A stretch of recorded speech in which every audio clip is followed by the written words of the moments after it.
In today's lesson, we're going to be doing this beautiful vintage ice cream cone sign. I do have a class on vintage metal signs, and this is similar, but that class has a few more techniques and a lot of brushes that go with it.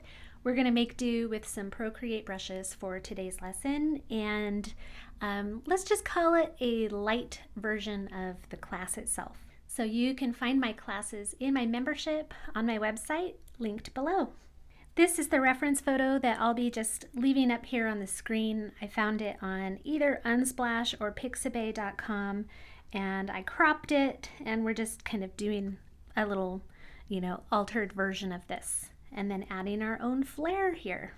Let's go ahead and go to any size canvas you want. I'm doing an 8x10 canvas, and I would just do anything that you like to use for something you might want to print someday. I'm going to go to the wrench tool and go to canvas, turn on reference, and then tap image, import image, and find that reference photo right here. Then I can just slide that up here and tap it to get the menu to go away. And now I have that there if I want it. So the first thing I want to do is get a sketch. So I'm going to go to a dark color and add a few layers, and on the top I will make a sketch of approximately what I see here. So let's go to the sketching brushes and grab the 6B pencil, and it doesn't matter what size you use. We're going to do a little cone shape here. It can be pretty big. We'll change the size of it later when we make the sign. So for now, we're just going to focus on the ice cream cone. So I have sort of the outside edges of the cone, doesn't need to be anything precise. And then you can see this part sort of ends as it curves around the back of the ice cream. And we have a nice bumpy edge here coming down, kind of at a 45-degree angle over to this area right here. So I'm just kind of doing some really rough, I'm not following the picture here, rough bumpy edges. If you've ever made cones like this, they do not have smooth edges. And then this one comes up also a little bit steeper than 45 degrees, but also it curves a little. So it kind of makes a bit of a curve like this. And again, this kind of random bumpiness here. So for the waffle part of the cone, let's take a look at where those little, where the lines are, approximately how big those squares are. They're pretty big, right? So there's, I can see about 4 full squares here. The curve of the cone is making them kind of all get a little bit off shape there. I'm going to erase some of this sketched area so I can see my lines better. So I have a line up here, and I have a line here. It starts higher and then like closer to that upper line, and it comes down kind of like that. This is going to help us give our cone a curved look. This one also kind of starts closer to the line above it and then gets further away as it curves down. So if that's all you need to do is kind of start out closer, start out where these two lines are closer together, and then get farther as it comes down. And then these lines are pretty straight coming down this way. Now the curve on this one, these are more sort of just, they don't go way up like this side. So let's do this first one here. More just like a down and up, down and up. And I'm just looking for a little consistency with my, what will be my square shapes in the end.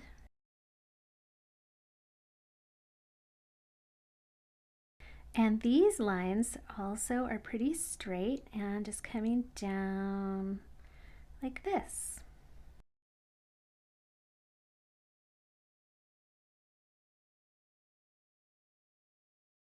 All right, and the ice cream itself. This side, it's coming up and over the edge of the cone over here, right? This side it's not, so it's kind of coming up from inside the cone. And we have this where the scooper makes an indentation, right? So just kind of a rough curved line here, and there's some messiness up here, and then there's some messiness where one flavor meets the next down here, just kind of make bumpy lines. And our scoop at the top. And now I want to make my cone go up and in around the back of that a little bit more. So I would take some time and pause and get that sketch going. And then when you're ready, come back and we'll add our color. All right, time to add color. I'm gonna alpha lock this layer, so I'm gonna 2-finger swipe to the right.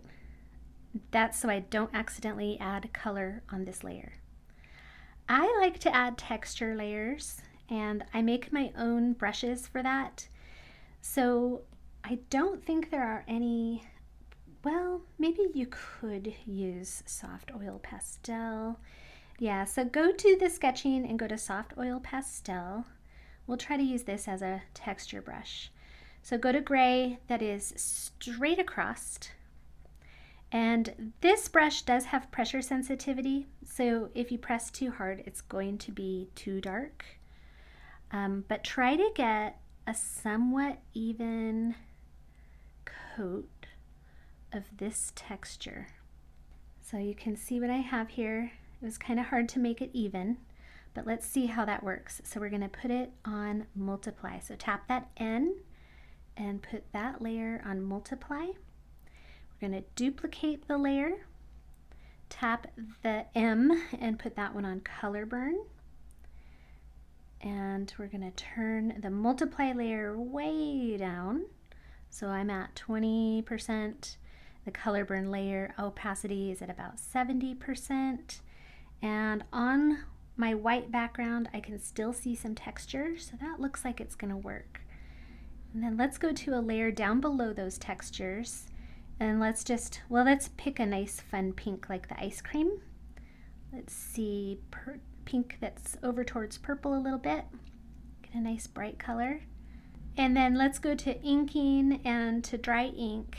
And let's just put it on the biggest size and get a couple colors here. Yeah, I think that texture layer is going to work well. So you can see the texture really well now. Usually you can't see them as well with white, but that's what the multiply layer helps with. So if your texture is showing up way more on darker colors, then turn the color burn layer down. And if it's way too gray looking, then turn the multiply layer down and watch the whites and the lights when you do that, because it will be the multiply layer is the layer that we see the most on the white and light. Okay, so I'm gonna go ahead and tap one of the texture layers, swipe on the other and group them and just keep them aside. All right, so you can pick any color you want for your ice cream color, and what we're going to pay attention to is where are the lights and the darks, and you can even make that part up. So if you imagine a light shining on this ice cream from over here, then you're going to have brighter areas here and shadow areas here and under here. Your cone will be darker on this side and so on. So just, have fun playing around with that kind of stuff. I like to start with some darker areas and just kind of add to that. So I'm going to do dry ink. I'm going to turn my sketch layer down. And I am just going to start adding some, on a correct layer, I'm going to add some real dark areas. Now I like my dry ink to be bigger than this. So you can go in and edit that. I have a newsletter where I give away all sorts of brushes, and they're pretty popular brushes. I would highly recommend checking them out.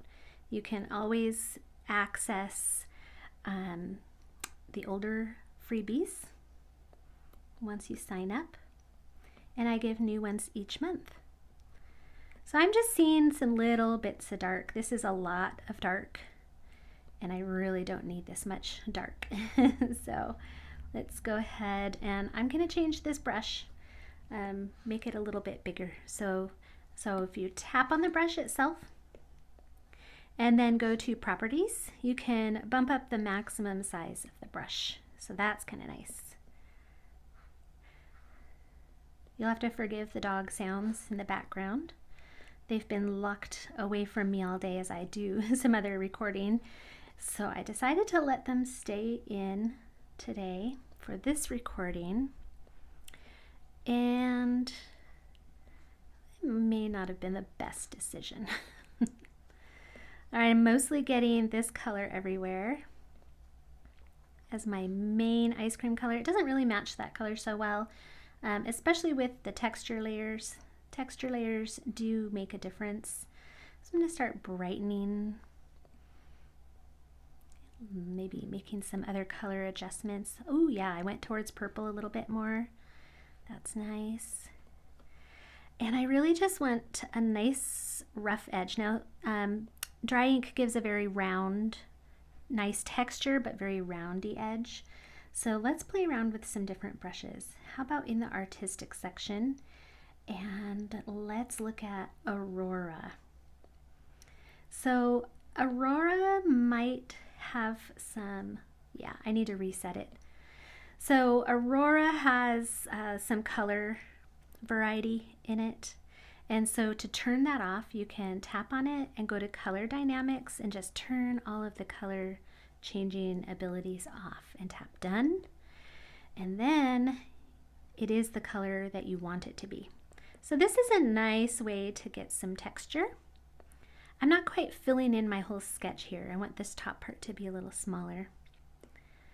So adding some nice texture on top of the color you already had, basically covering up a lot of what was there already. But layering is actually part of the thing that helps give things more depth. That just, everything seems to look a little bit less, I don't know, sometimes if you have something where you're just coloring it one color and then adding shadows and highlights, it's much more noticeable than coloring things with multiple colors and then adding shadows and highlights. There's just a difference. I'm not a trained artist though, I'm a teacher, so it's probably common knowledge for trained artists.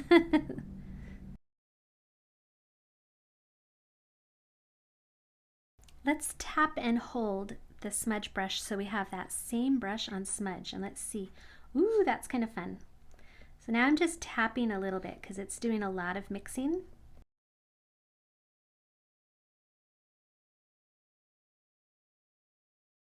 I think I'm just gonna leave that like this for now and come back to it.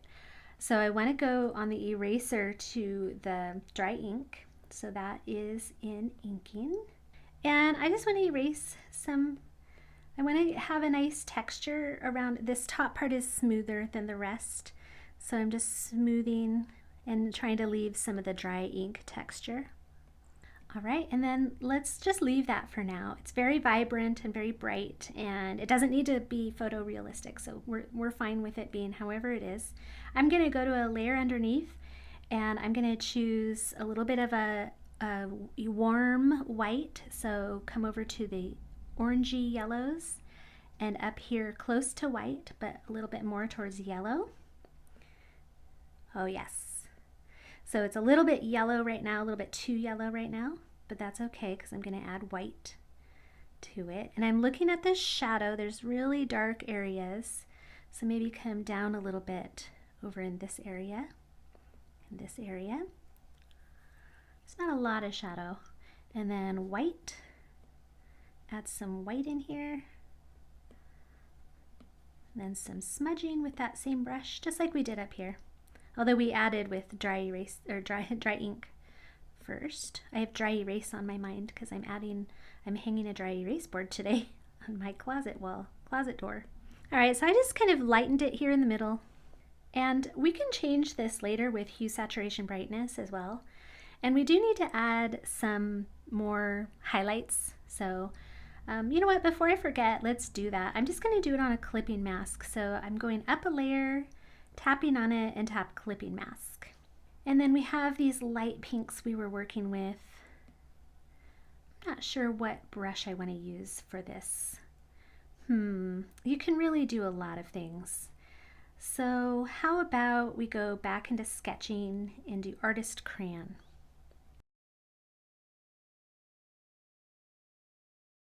Yeah, I don't know if I like that, but it's on a clipping mask, so I can change that later.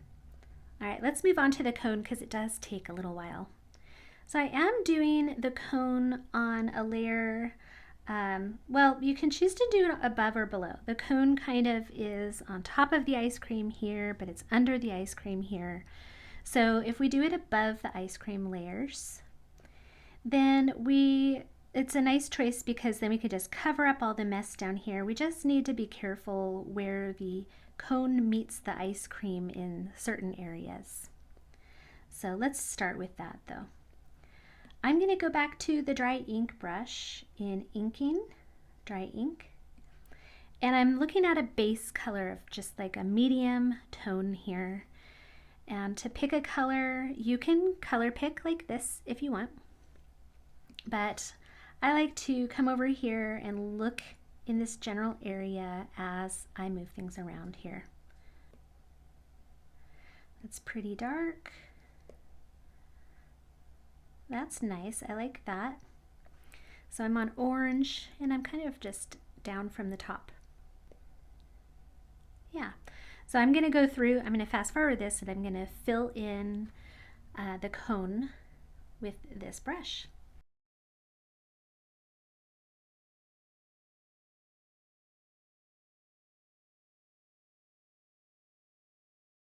And I'm seeing it now, I'm seeing it's kind of a little too saturated. I feel like my ice cream is falling off over here. So that's okay, I'm gonna leave it.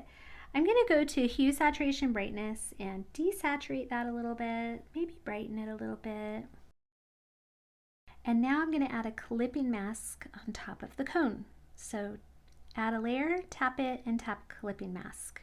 So now if I turn my texture layer off, I can select that color. If I select it with the texture layer on, it's a little bit different. So I went to the color and I'm gonna go a little bit lighter. And I'm gonna go on a smaller size with my dry ink, dry ink. All right, and I'm kind of looking at the width of what those look like in there. Because we are on a clipping mask, it's only going to show up on top of the cone.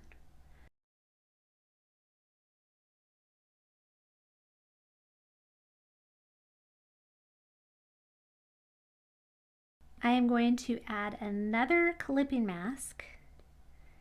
And now I'm looking at our really light edges of the cone itself. And I'm going to go to a little bit more yellow and brighter color. I'm going to test that. Yeah. Maybe even lighter.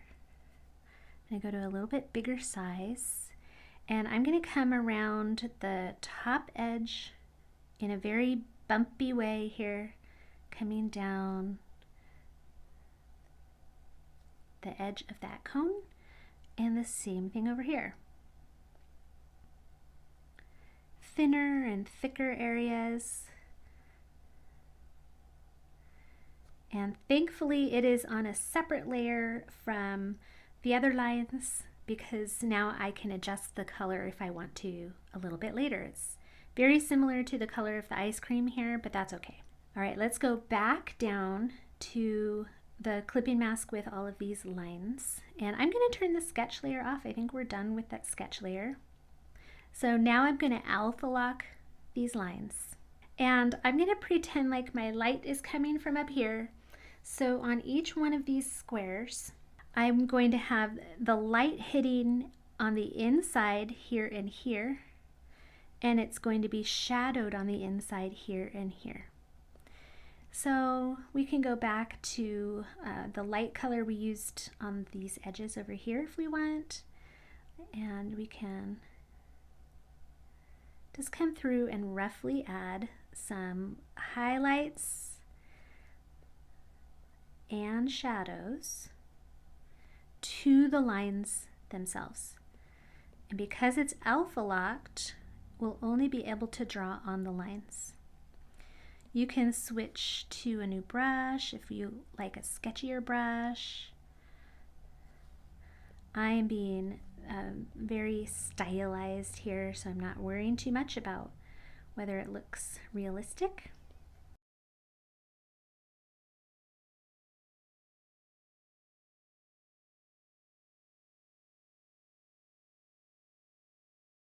All right, and then let's go to a darker color. What is our shadow color going to look like? It's not too dark. That's way too dark. That's a little darker than the cone.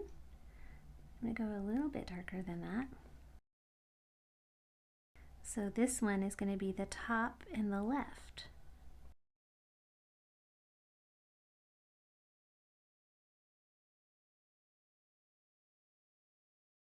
All right, you can see how rough that looks. If you want to tap and hold the smudge tool so you get dry ink on the smudge tool and, you maybe fix up some of these areas. I wouldn't worry about it too much though. I really like it like this. And we're going to do one more thing, which is if you see here, sometimes that ridge of the cone shape, the squares, casts a shadow down into the square. So now we need to come down, and we can just do it right on this, but it's also something we can do on a clipping mask. Whoops, I just added 2 clipping masks. So I selected this layer and add a layer, and it's automatically a clipping mask since there was one above it. So for this, you could just put this layer on multiply and choose the cone color. So turn my color, texture layers off and choose the cone color there. And then since this layer is on multiply, it's automatically going to show up darker. So now that shadow is going to be cast in the upper left, if that's where your light is coming from. And it doesn't need to be on every single one. And there's a lot of different brushes that you can use for this. I think I might just stick with dry ink and then smudge it as well. So I'm just going to put this on a few of these.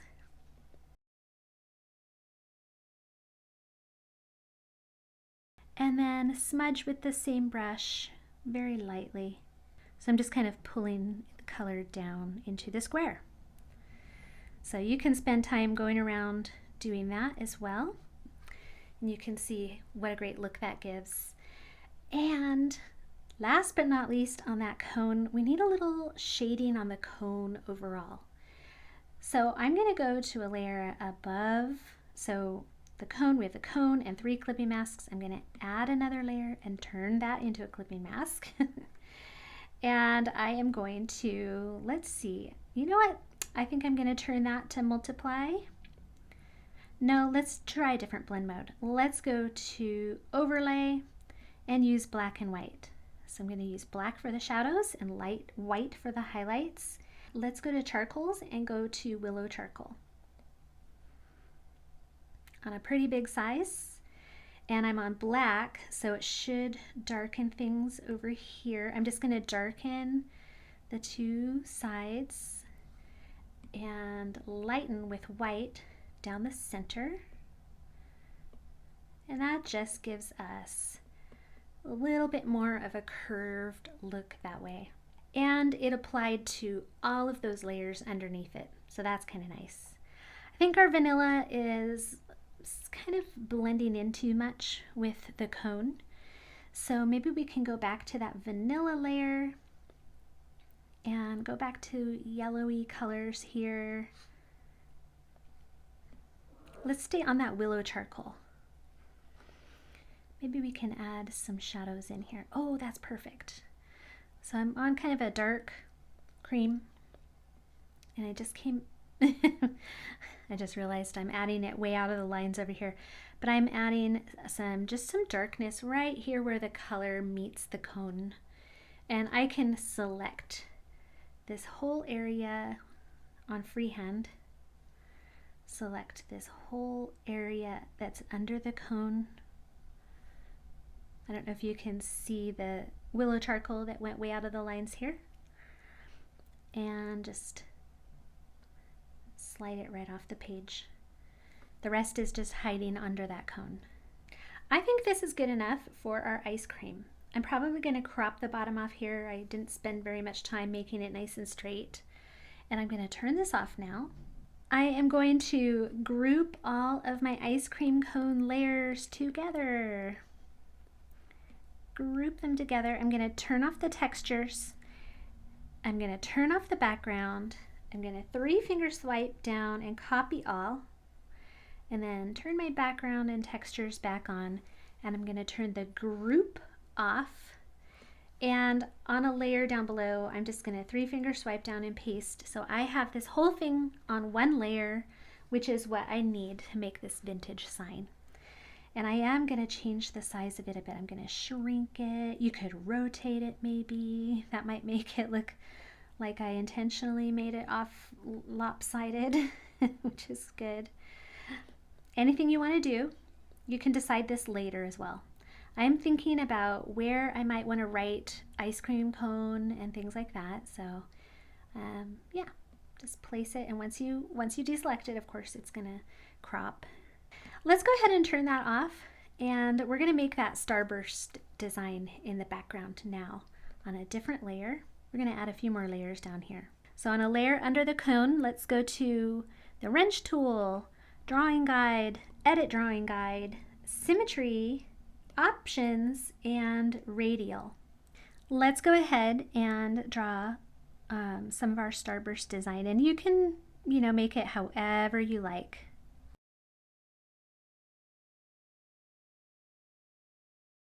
All right, that's all we need for our starburst design. We can turn off the drawing guide and we can change the color of that. It's looking quite bright right now. So I'm noticing our vanilla ice cream is a little bit, had some gaps in it that didn't show up when we had the white background, but it does show up with this one. So we can just fix that by going to a layer under our ice cream, picking a color close to that color and just filling in. We're underneath, so it doesn't matter. I'm just gonna fill in all these little blue areas where this blue line is showing through. And then I can merge those two layers, so it's all one layer now. And I'm gonna select the blue and I'm gonna desaturate it quite a bit and brighten it and play around with that till I feel like it's a nice vintage color. And then we have these layers down below. So we need that dark metal rusty color. And so to pick that, I would just come over to the orangey reds and come down pretty dark. So I'm on a very first layer down here and I'm just going to drag and drop that color to that bottom layer. On the layer above it, I'm going to put the color that I want to be showing here with the sign, which is more of a off-white color. And I can desaturate that too. It's a little yellow for me. Maybe brighten it. Okay, just a little off-white, depending on what you want. You can make it as colorful as you want. So now clipping masks are important.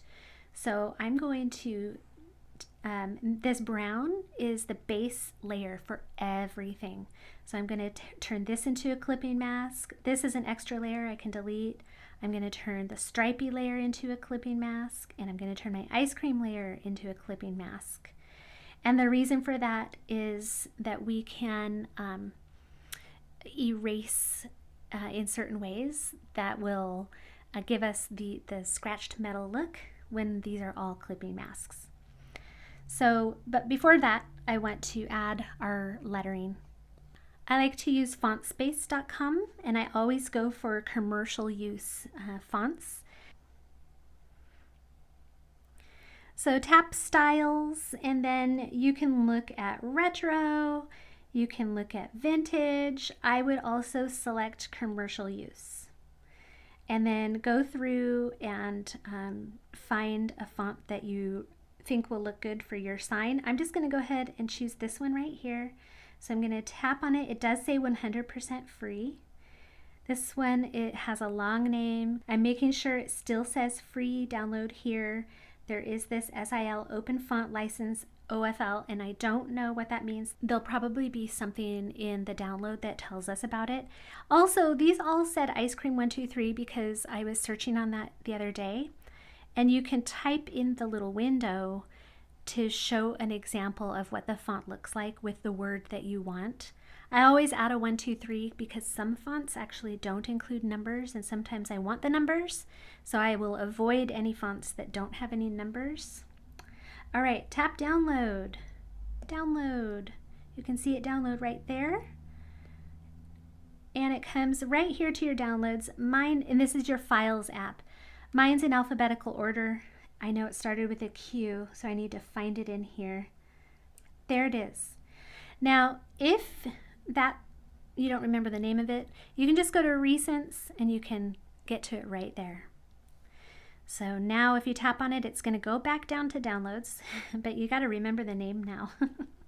And there it is right there, and there's the unzipped folder because tapping on it unzipped it. So now we need to tap on the folder itself. So here is an OTF file, and here is some information on this person's on the font itself. This is good information, really nice. Here's some license information. It's all legalese, and I can't help you with that. So it's telling you not to modify it, not to sell it, and things like that. So you can, your font will be a TTF or an OTF file, and you just tap on it and it imports. All right, so now go to the wrench tool, add text. It's automatically going to be on the color that you were on.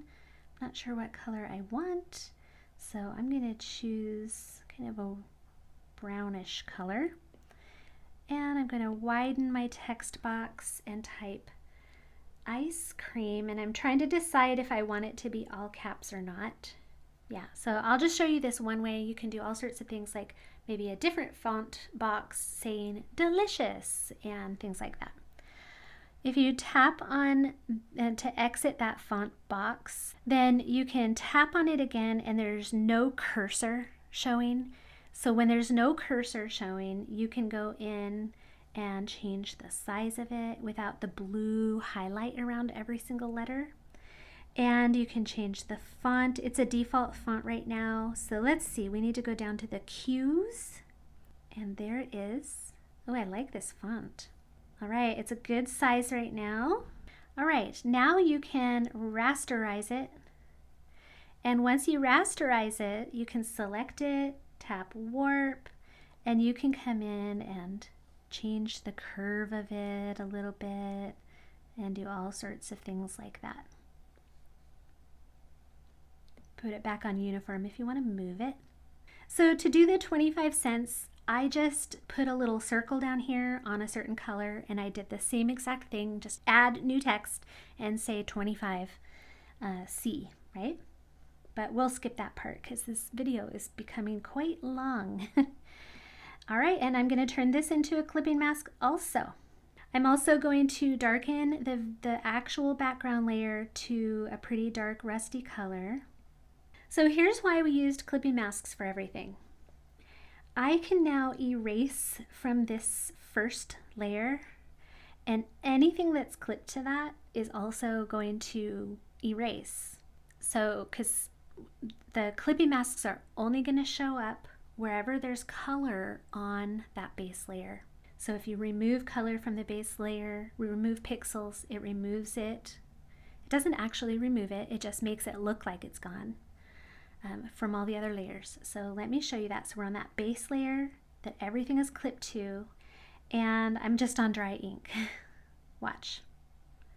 Right? So all of these don't show up where I erased a section of that. But the background color is the same color right now, so it's not really showing through. All right, so let me undo that erase, and we need to erase the edges in a very rough way. So let's play around with some brushes here. Stucco might work. Let's go to charcoals and go to burnt tree. And we're on the eraser, and we're erasing around the edges to expose the dark background. That dark that's showing through is this color right here. So if it's a little too dark for you, you can come in and change that a little bit. I'm going to keep erasing rough, rusty edges. This is where my actual class has some way better brushes to use for this. I highly recommend checking that out. And I also have some real scratchy brushes for you to add scratches. All right, so you get the idea. Do this as much or as little as you want. On the burnt tree, you can come in and just try to lightly press in some areas so you just get some of that paint removed. It's like removing paint, right? So you can do that here and there. Remembering if you're erasing from the very bottom layer, it's gonna take away from every single layer above it. So if you only want some colors erased, like maybe in here you only want some of the blue erased to expose this creamy color, then you go to that blue layer and erase from the blue layer. Oh, and that's still on symmetry. We don't want that. So tap on it and turn off drawing assist. So now I can come in and erase just a little from the blue layer here and there, and it exposes that creamy layer underneath. So not all of the erasing needs to go all the way down to that brown color. I can erase some of the sign itself, the words itself. I can erase some of the ice cream cone itself and expose some of the blue underneath. You can also pick a color like the cream color and add, using that same brush, go on a layer above everything and add cream color to the top of it. If you want it to look like it's got holes so that it can be hammered onto the wall, you can erase some little circles there. And for now, I think this is good enough. I think this is enough to get you started and get your brain going. Oops, I'm on the wrong layer. On all the potential that this has. And I would spend more time erasing, maybe on a smaller size, the very outer edge, and being a little bit more careful with how much or how little you want to expose here. And of course, it doesn't have to go all the way down to a dark brown color. Maybe this is a wood sign and it goes down to a wood color. If you have a wood grain brush, I give away a wood grain brush in this class. If you have a wood grain brush, you could add some wood grain to it, make it look like it's painted on old wood, and anything you want. So those clipping masks are important. Here's an example of one where I used the wood grain brush and made it look like an old farm sign. And in this class, I offer a whole bunch of scratchy texture brushes to get all sorts of nice vintage looks. Here's another fun one. I love that. And I also talk about various fonts that you can use to get these real cool vintage fonts. I don't remember the names of them right now, or I would tell you, but definitely go through and search on fontspace.com. All right, enjoy. Tag me if you make something like this. Let me know so I can see it. Let everybody know, let your friends know to find this lesson here. And you can check the link below if you're interested in my classes and community. And we're having a lot of fun over there. And I'd love to see you there. Bye.